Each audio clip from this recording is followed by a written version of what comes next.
باسمك اللهم ندعو في غدو ورواه لك منا كل حمد في مساء وصباح.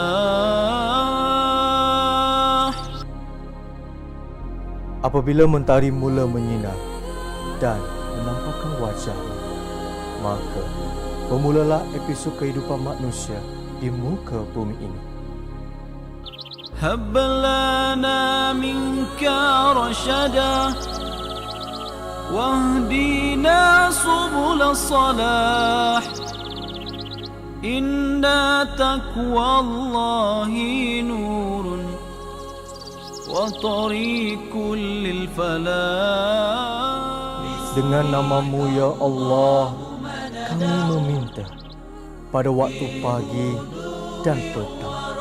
Bagimu segala pujian pada waktu petang dan pagi. Kurniakanlah kepada kami dari sisimu petunjuk. Tunjukkanlah kami jalan kebaikan. Sesungguhnya ketakwaan kepada Allah adalah cahaya dan jalan kejayaan.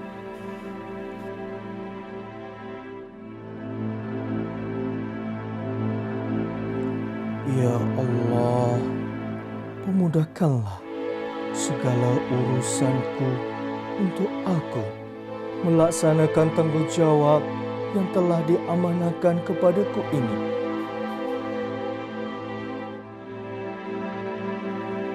Kualiti kehidupan manusia ditentukan oleh matlamat yang disasarkan mengikut peranan masing-masing.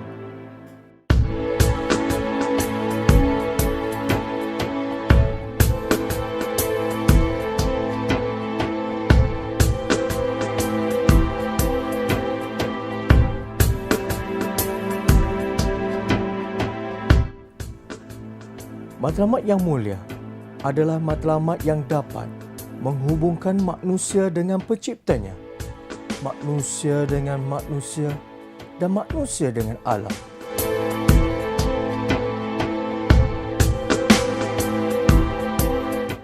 Keperluan menetapkan misi bukanlah hanya kepada diri setiap individu sahaja, tetapi ianya juga adalah satu perkara yang amat dititik beratkan bagi sesebuah organisasi.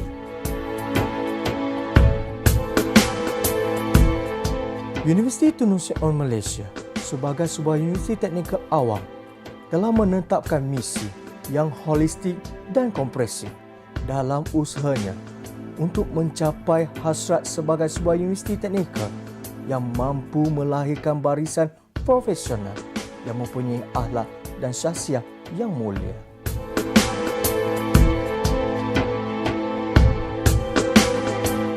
Apakah yang dimaksudkan dengan paradigma tauhid?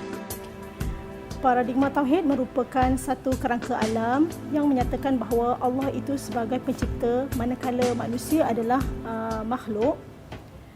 Melalui pemahaman tentang hablum minallah, iaitu hubungan manusia dengan Allah, dan hablum minan nas, iaitu hubungan manusia dengan manusia dan hubungan manusia dengan makhluk yang lain. Okey. Untuk memahami perkara ini, ia perlu didasari oleh 3 perkara utama, iaitu ilmu, iman dan amal, yang mana apabila kita dapat menghayati perkara ini, maka kita akan berjaya di dunia dan di akhirat. Bagaimanakah untuk mengukur paradigma tauhid ini? Assalamualaikum warahmatullahi taala wabarakatuh. Paradigma tauhid yang bertunjangkan kepada tauhid itu sendiri merupakan sesuatu yang subjektif sebenarnya untuk diukur, namun ianya memerlukan satu alat ukur yang sesuai bagi mengukur paradigma tauhid dan pastinya perlu melalui satu pendidikan yang saintifik dan sistematik. Walau bagaimanapun, kita telah dapat menghasilkan suatu instrumen bagi tujuan mengukur paradigma tauhid ini, berteraskan penyelidikan yang saintifik dan sistematik melalui proses eksplorasi dan berdasarkan daripada dalil-dalil, membentuk konstruk, dimensi dan seterusnya menghasilkan indeks paradigma tauhid. Kemudian ianya telah dapat membentuk model paradigma tauhid UTAction.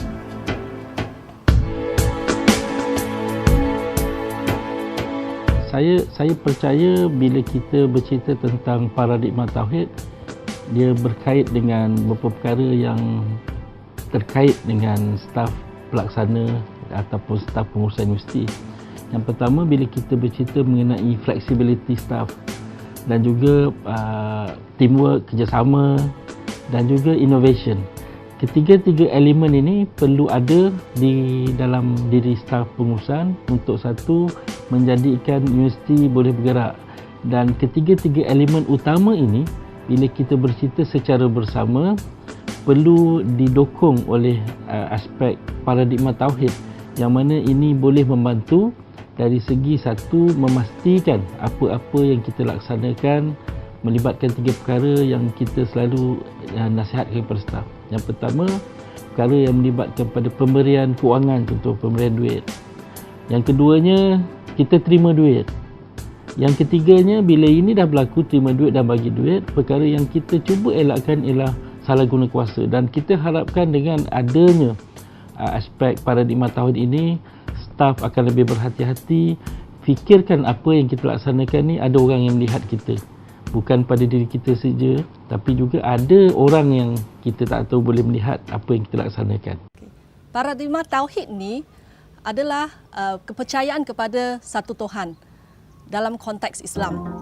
Sebagai seorang non-Muslim, saya percaya juga dengan konsep ini, namun dengan konteks yang lebih meluas. Sebagai pendidik dalam sains dan teknologi, saya percaya bahawa kami adalah pengantara ilmu yang ditugaskan oleh Tuhan, yang diberi kebijaksanaan yang lebih untuk mensintesiskan ilmu dan menyampaikan ilmu kepada pelajar dengan lebih berkesan. Dalam pembelajaran pula, kepada seorang pelajar, paradigma tauhid ini adalah kepercayaan perolahan ilmu yang diberikan, yang disampaikan harus digunakan dengan sebaiknya kepada masyarakat kemudian hari. Jika kita tidak mempraktiskan ini, maka pembelajaran itu dah tiada tujuan dan halaan. Maka kita perlu menerapkan konsep paradigma tauhid ini dalam pengajaran dan pembelajaran dalam apa jua bidang pun. Assalamualaikum warahmatullahi wabarakatuh. Saya sangat menyokong hasrat universiti untuk jadikan paradigma tauhid sebagai satu teras dalam pendidikan. Dengan adanya paradigma tauhid ni, dia akan mengembalikan kita kepada Tuhan yang satu, di mana punca segala kuasa atau punca segala ilmu ni berasal daripada Tuhan yang satu. Dengan itu, kita boleh amalkan ataupun kita boleh applykan semua ilmu yang kita dapat ni untuk kesejahteraan masyarakat, dan daripada terlibat dengan perkara-perkara yang sia-sia ataupun merosakkan muka bumi ini. Okay, sebagai contoh, saya dalam bidang robotics. Dalam robotik ini dia ada satu law yang dipanggil robot that we created cannot harm to human being.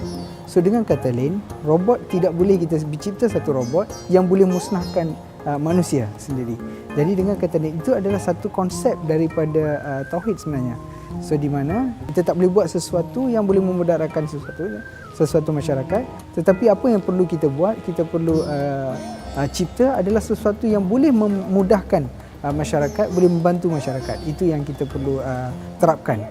Itu satu. Yang kedua, saya juga nak sentuh berkenaan dengan contoh bila dari dalam kelas, kita juga pastikan konsep ketuhanan tu wujud dalam lecture, dalam kuliah. Iaitu dia boleh ada dua kategori, whether God is exist, wujudnya Allah dalam pendidikan, ataupun whether God exist from the lecture. So dengan kata lain, sama ada Tuhan tu wujud dalam kita punya kelas ataupun tak ada langsung ketuhanan dalam kita punya kelas. Jadi kita apa-apa pun kita perlu relate dengan Allah SWT, Tuhan yang satu, supaya barulah ilmu ni boleh dimanfaatkan sewajarnya seperti yang kita harapkan, insya-Allah. Saya berharap UTHM dapat melahirkan graduan yang profesional yang berjaya secara holistik dari sudut akademik dan akhlak sebagai seorang Muslim. Di mana walaupun kita mempunyai kerjaya setelah menjadi seorang graduan, kita juga tidak lupa untuk menjadi seorang hamba Allah yang taat. Jadi pentingnya untuk kita belajar dan meletakkan Al-Quran dan As-Sunnah sebagai panduan utama dalam hidup. Seperti yang diberitahu dalam Al-Quran, qad aflahal mu'minun, maka berjayalah orang-orang yang beriman. Misi UTHM adalah untuk menghasilkan ahli profesional yang berakhlak mulia. Oleh itu, saya mengajak semua warga UTHM untuk bersama-sama menjayakan usaha ini. Dan salah satu usaha yang dilaksanakan di UTHM ialah dengan melaksanakan indeks paradigma tauhid, iaitu instrumen saintifik yang akan kita laksanakan di UTHM. Tahniah UTHM ke atas usaha yang mulia ini.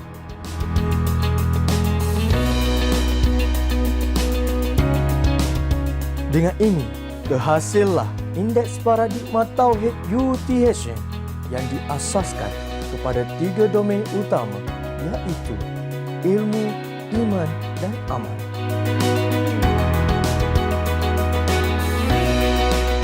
Maka, dengan ini secara rasminya dilancarkan indeks paradigma tauhid Universiti Tun Sen On Malaysia.